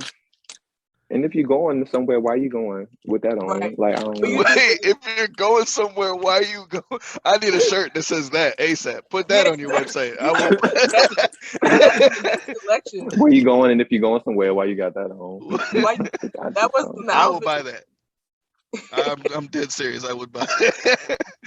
If you're going somewhere, why are you going? Where you look? I've seen it plenty of times. No, I've actually literally had people text me that they didn't like if they were free. You know how you text people like, hey, what are you doing? Oh, nothing. You're like, oh, you got plans today? No. I was like, okay, you want to go out, whatever. I've actually had people decline invites to come and like hang out with me because they didn't feel like dressing up. They thought that I was gonna roast them if they came out the house with something stupid. I'm like, I'm not that bad when it comes to like stuff like that. If we're going out, I don't care like what you wear, right? Now, if we take pictures together and somebody points out your terrible outfit, then yeah, maybe somebody might say something. But I'm not going to say something to you, there. But you better do it for yourself. You what? I'm one of those people that when we go out, you better do it for yourself because I'm gonna look good. And if you don't, then you just don't. Yeah. I've always been one of those people. Like when me and my friends, my friends, they got married in Vegas, and it was one of those things that's the only thing we talked about. What y'all hoes wearing? Because I'm telling y'all, when I get there, I'm going to be fly, even in the pool. Okay, and if you're not, especially if you're out on, see that's the thing. Especially when you're out on vacation, you know what I'm saying? you want to stunt. You want to wear this, you know, it's like when you go out to vacation, like when it comes to food, right? If I go somewhere, I don't want to eat the same stuff that I would already eat where I already live. It's the same thing with clothes. I don't want to wear something there that I would just wear on any other Tuesday, any other Wednesday, you know, at my regular house, my regular town, you know what I mean? Like you gotta spice it up a little bit. But, and especially if you're out of town, you know, you got to put that little, because those people are gonna see, if you meet somebody like, oh yeah, like he had this fly, I like this jacket, they will remember you, because as a society we're visual, right? So when we see each other, we present ourselves as one thing. I always remember, like you said, growing up with your mom telling you, you're not just gonna go out the house looking like anything. Like when you step outside, when you go out to see the world also sees you. Yes, and you got to be mindful. Even now, if you're going to take the trash out, you know, okay. Oh yeah. But I'm not going to the grocery store with a bonnet. No offense, it's just me. I'm not going to the grocery store with a bonnet on. It's not gonna happen. No. I'm not doing that. I will wear my Crocs to the grocery store. However, of course you will. Because I will let you wear Crocs before I will let you wear a bonnet. Thank you. And that's just my opinion. I don't want to talk about the bonnet thing. My only thing is that I hope that there's a self-confidence in there for me. I'm one of those people, I grew up with a mother that was like, oh baby, you don't get caught slipping. So there's no bonnets outside the house. There's no sweatpants outside the house. There's no do-rags or slippers. We don't do that out the house. So you make sure that your presentation can be at least upkept by yourself. So it's like my mom saying, like, baby, if you're gonna have hair, there needs to be at least one hairstyle you can do yourself. You don't need to be walking out the house looking raggedy because you can't do your hair. It's about presentation. Like I remember growing up, my mother's mother used to get, if we showed up, because she lived in Connecticut, right? If we went to Connecticut to visit and my mother was dropping me and my sister off at grandma's house, if my mother showed up to my grandmother's house without her hair done, my grandmother would light her own daughter. She would light my mother up for not having her hair done if she showed up at her house. It's just a presentation. In my family, it's a setup. It's a setup. You can come out the house looking bummy. Oh, you gonna get fried. Yeah, I get it. Like if you got to make a quick grocery store trip, you got to run to the bank real quick. I get it. That's fine. But if you're actually going out for the day, you know what I mean? One of my biggest pet peeves, and I kind of get it, so this is why I don't talk about it that much, is airport. One of my biggest pet peeves when it comes to fashion is how people dress. No, I don't get it. No, because these people would literally roll out of bed and wear any old thing to the airport. I'm like, bro, you don't know who the hell is in the airport. You got people traveling from all over not only the country, but the world. And this is the impression that you're going to make upon yourself with like Elmo pants. Like, bro, wear something. You don't have to be dressed up, but you got to at least be presentable at an airport. You know what I mean? And I get it, because some people might take early flights or red-eye flights and stuff like that. You got to take your shoes off at the airport now. I get it. You might not want to wear something super fancy or super complicated, but at least be presentable at the airport. That's one of my This goes back to form follows function, because you're not about to tell me now that you can't look fly going to the airport. You're not telling me that you can't have a nice bag, a nice sweatsuit that you can just cop from. Girl, you'd have been fly as hell in a Juicy Couture sweatsuit or some shit like that, or some fly shit with a turban on, or some shit like that. Like I really don't get. I get the comfortability part, but for me, it's one of those things where it's like when I step out the house, I feel like I'm making a presentation. I'm one of those people that when I go on a flight, always giving both telfars, like. Boop, boop, boop. That's funny. How did I hear the boop? For real, right? The boops. It was the boops. Because I always have them. Because I got one. Look, I got one right here. Like it's one of those things. Was sold out, so I haven't got it. I mean, you're literally going to fly, so why not look fly? You know, that's my whole thing. And for me, it's all about like I get where people are coming from, but for me, it's all about like why aren't we finding flyness in those ways? You know, like for instance, what I love about Crocs is that it was a shoe for nurses, and they found flyness. They found a way to make it their own. So it's like, okay, if you get in an airport, you don't want to do this, you don't want to do that, can you at least make it presentable? Right. Like, put the little pins in them. They got the pins, yeah. Yeah. Like can you wear some new sweatpants? Can they be new? Can they be fresh? Do they have to be the ones you actually rolled out of bed in? For Some sweats, joggers are easy for now. joggers, I feel like for me, and this might sound corny, I'll order clothes to fly in. I know that sounds dumb, but No. I mean like no, I don't mean No. like new clothes. I'm saying like a set. Like if I'm wearing the jogger set, Like jogger and a hoodie. something to fly. I'll have something to. Yes. Oh, I already have a million pair of joggers, so I just pick one of them. No, I do, but I'm saying for me, if I'm going somewhere, like you said, with sweat, I'm not wearing my in the house sweatpants to the airport. Oh no. That's what separate. I'm saying. I have in the house and I have Right, going that's out what I'm joggers. saying. You know But what I mean? some people don't do that. They, like you said, they get out of bed. They may brush their teeth, I hope, and they just I hope so. I got to be at the airport at 5. I'm just gonna wear these, like you said, these Cookie Monster pants from Walmart with the robe, and I'm like, ooh, you really just roll. When they say rolled out of bed as an expression, some people literally just, and that's to them. I can't do that. I still want to look like if I'm going to the airport, it's gonna be sweats, right, or a jogger set, but I'm gonna have on nice sneakers. They're gonna be clean. They're gonna be wiped. Facts. If my hair is, because I feel like that's a part of your isn't it a part of your like luggage? I don't know, because I'm exactly where you're at. We're just like, okay, yes, I'm gonna have me a cute little 2-piece set because this is a part of my luggage. Like I'm probably gonna wear this on the flight back. And fellas, it's cute and it's nice and it's comfortable, but it's like I feel like we might need to do an episode on airport etiquette for real, because fellas, two quick tips. I feel like we could talk about this all day, but I'm gonna wrap this up real quick because we got to get Klyde out of here. 2 quick tips.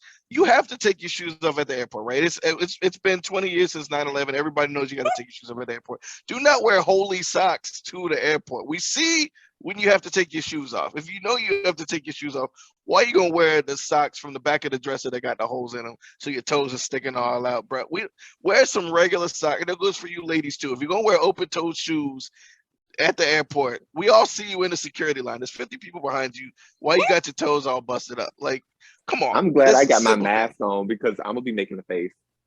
Facts. Every time I'll be like this. From here, Klyde is judging you. No, for real. And people, if you know you're taking a long flight, maybe if it's an hour flight, you can get away with this. But if it's a long flight, how you smell is a part of fashion. I don't care what anybody says. Okay. Don't nobody want to be next to somebody in the airport for 3-4 hours. Hygiene is a part of fashion, and that's what I'm saying. Period. But at least, even if you didn't have time, if you got a really early flight, if you didn't have time to shower before you got to the airport, spray some stuff on. Nobody want to smell you for 3-4 hours, just armpit must in their noses. It's come on, even with the mask, you just woke up. You smell like you just woke up. That's nasty. And a funky fly outfit, it's not fly. That's what I'm saying. You have a nice outfit and you ruin it with the way you smell. Like mustard greens. Nobody want to smell that. Like onion powder. That's not. All right. Two last questions, and we'll let Klyde get out of here because he's spent enough of it. I have a question, and she has a question too. She's gonna wrap the show up. Klyde, what is Black fashion? What does that mean to you? The term Black fashion.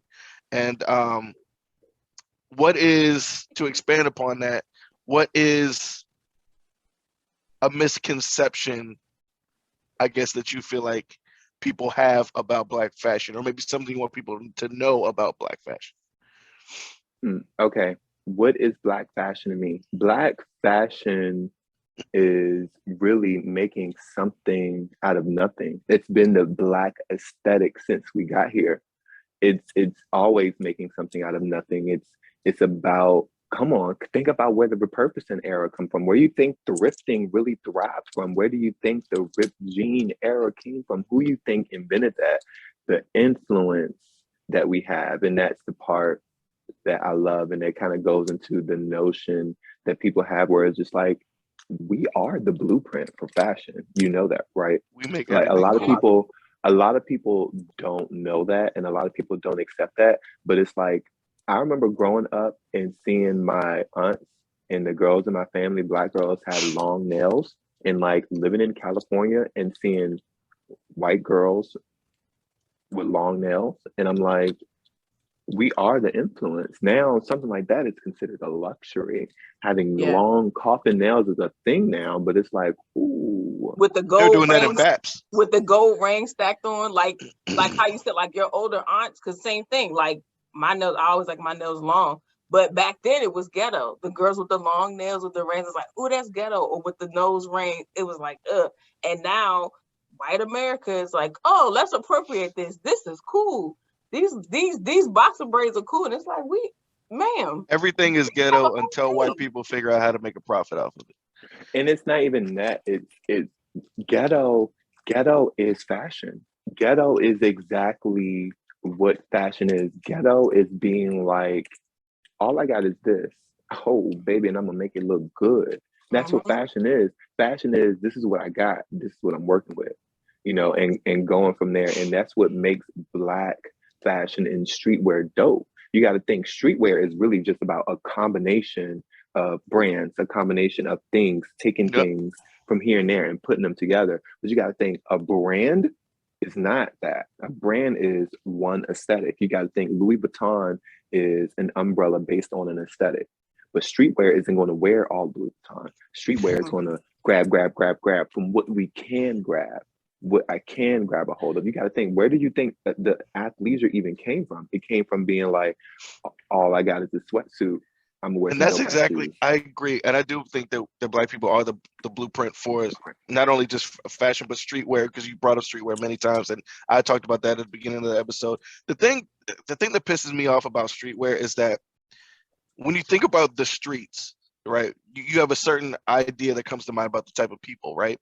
When you Google streetwear, or when you type it into Instagram streetwear and you look at streetwear blogs, streetwear pages and different things like that, the idea that you have about streetwear doesn't match the visual images that you're seeing when it comes to streetwear.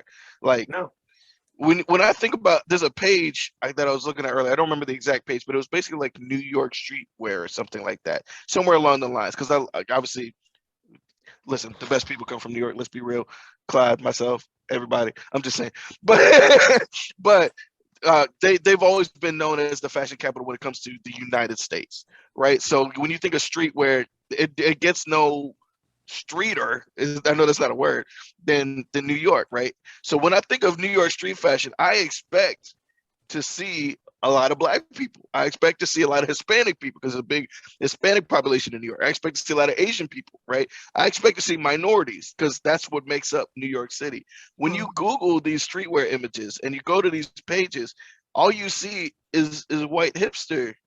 That's like all you see, especially white hipster women, right? A lot of times they don't even touch on the men a lot, but it's like Williamsburg in Brooklyn is a big hipster neighborhood. When I think of streetwear, the whole page shouldn't look like Williamsburg, right? It's supposed to look like the landscape of what New York is. So that does piss me off about it. But see, that goes back to what I was saying, where it's like Black people are the blueprint. They can't show you the blueprint. They can only show you what they create from it. They know good and well where they got that look from. And they took it, put it on a girl with some long hair that they can probably put some curls in her, make it look dope, give her some sneakers, and took her in the middle of the street and took the picture. But they know good and well where they got it from. That's just like, you'll never see it. You'll never see it. We see it on a daily basis. We know where it comes from because we're on the street. That's what makes street fashion so dope, because to some people it's like some attainable thing that you can see, but it's like, no, you have to have the ear to the streets to know street. Thank you. Street fashion is. It is way more than that. It's really about what, like for instance, the white tee era. Oh my God, the white tee era was like the highlight of the power of street fashion. We're just like, bro, what? And it's still influenced today. You know what I mean? You see the whole brands, sagging of the pants. They reprimanded Black men in this country for 30, 40 years about sagging their pants. I can't remember, it might have been Balenciaga. I don't want to throw the name out if it wasn't him. It was some high-end brand. I don't remember if it was Balenciaga or not. Some high-end brand, one of the European fashion houses, had on their website a pair of pants that already had like the top of some boxers like sewed into it to give the impression like they were sagging jeans. You know what I mean? I'm like, we've gotten to the point now where you're literally sewing underwear into your pants to give off a fake great value Black look. You know what I mean? When you reprimand Black men for doing that, we've been doing for how many years? Like way before this. Like, the thing I hate about it is they'll be like, oh, let's make this new. you can't make something if we're the originators of it. You can't remix it and be like, oh, this is hot off the presses. It's really not, because Who? there's several decades of time. Like, no. But I think that's where it's the crazy. misconception comes in, because when you think of fashion, you think of Europe, because that's kind of been ingrained in our minds. When you think about all the big fashion houses, all the biggest fashion influencers, right? You have Louis, you have Gucci, you got Fendi, you got Hermes, you got Balenciaga, you got Telfair, like all these brands that come out of Europe, right? Even Ralph Lauren, who's from like New York, right?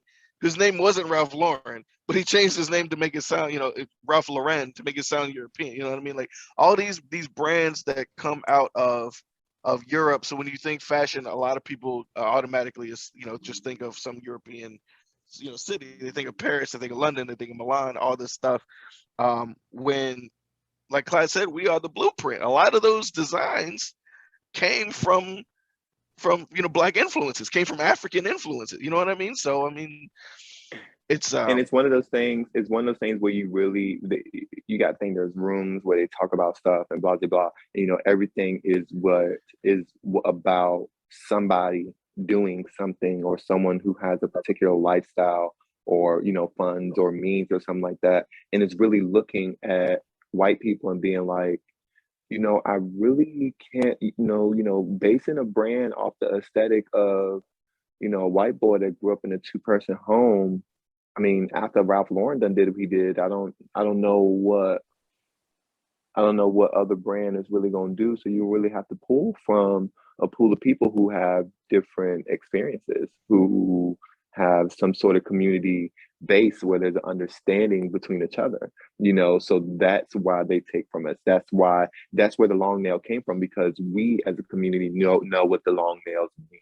And so now they've taken that meaning and communicated to other people, and now other people are doing it too, because they've established a meaning, because they have no meaning for their nails before that. Right. So they take it and go,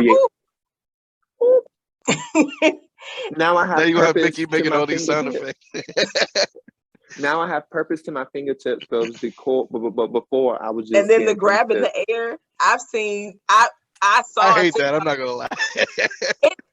And I hate that. I'll say this, for us as Black women, a lot of just like with fashion, a lot of our mannerisms, the way we turn our head, the way we do stuff, this is taken, and this new generation is like, oh yeah, this is so cool, and it's appropriate, and it bothers the hell out of me, because I saw this one TikToker, her nails probably a little bit longer than mine. She doing all this, and you can tell she's performing. It's like an act to them, and it just makes forced. It makes me so. It's so forced, and it's so fake. But then somebody that's 15 and be like, oh my gosh, she's so cool, and it's like, no, it's like a puppet. Somebody's just regurgitating and copying what they think is our culture, and just that one portion. But then when the issues come up about Black people and Black lives, they're like, silent. I don't know what to say. But you, no. You was just with us last week. You was just last week. All of this. It's the mannerisms, it's the actions, it's the words too. Now, like the using street lingo, the using slang and using it wrong. It's awful. It's awful. Yeah. I'm gonna ask one last question, Klyde, and then we're gonna wrap, because we know we've had you for a long time. What is your, I won't say most important goal, but what are your goals coming for 2022 for yourself as well as for your brand? My goal for 2022 is actually to focus on myself. I can say for a long period of time, I've focused strictly on my brand, and I feel like I've gotten to a point where it's either where you have to put your all into it. And I've realized with myself that I don't have my all to put into my brand. So I feel like that this is the point where I'm going to focus on myself, so that I can put my all into what I've created, because I've been doing and going about the same thing, and it hasn't been as satisfying as I want it to be. And I feel like it's because I haven't gained my all to put into it. So honestly, that's what the journey is for next year, is to gain my all so I can put it all into what I want to do, you know, because there's so much I want to do and there's so many places I want to go. But I'm at a point right now where it's just like I'm getting older and I want to put my all into myself.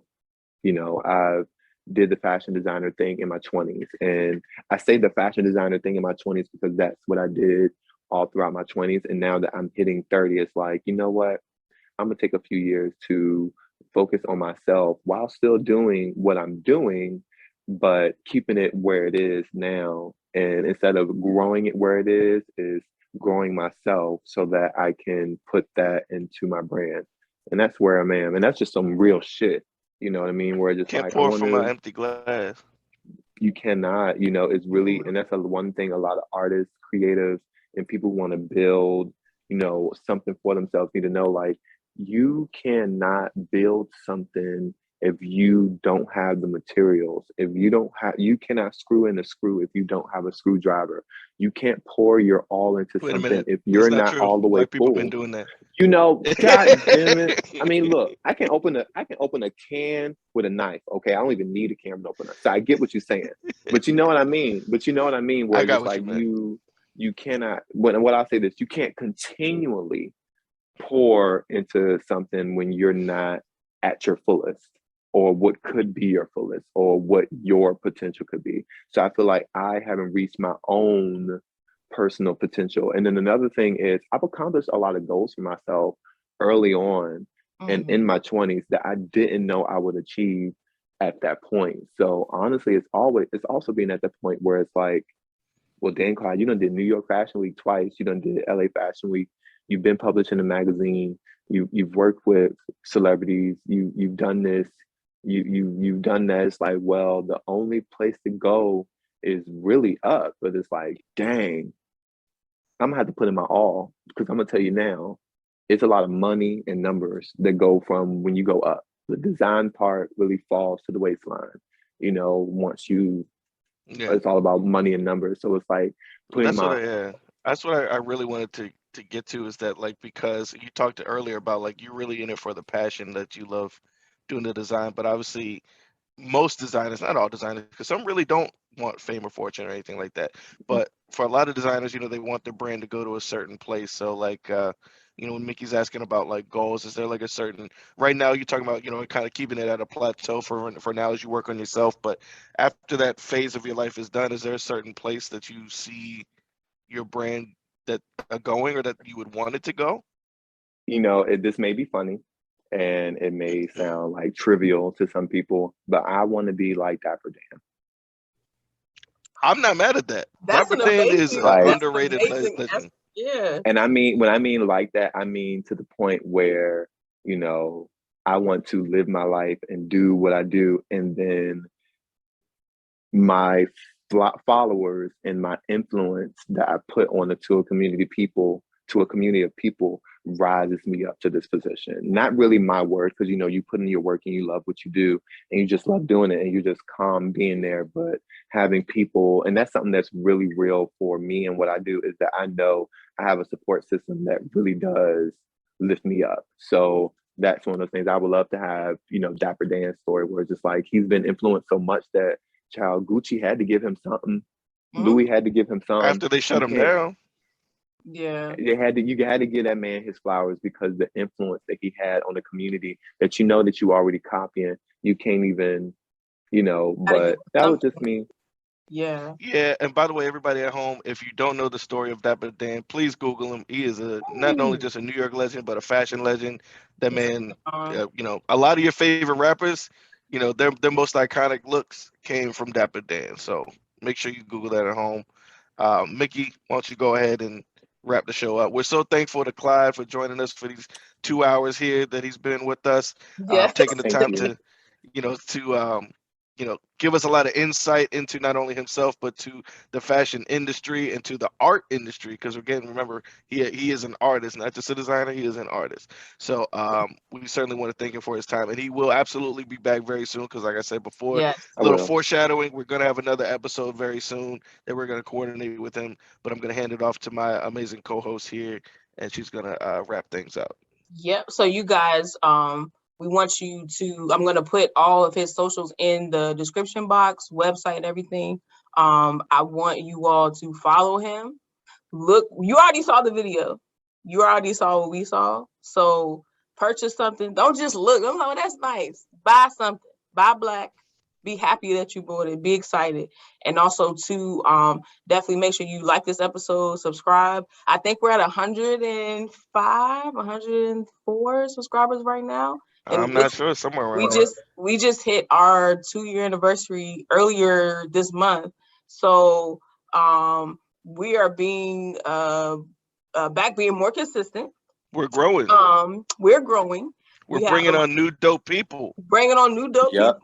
Klyde is going to be here more often because I feel like we have more to talk about. And we talked about a lot today, but I feel like there's still more that. Oh, we need to do a whole episode. We need to do a whole fashion segment where it's just us three. Because the whole day.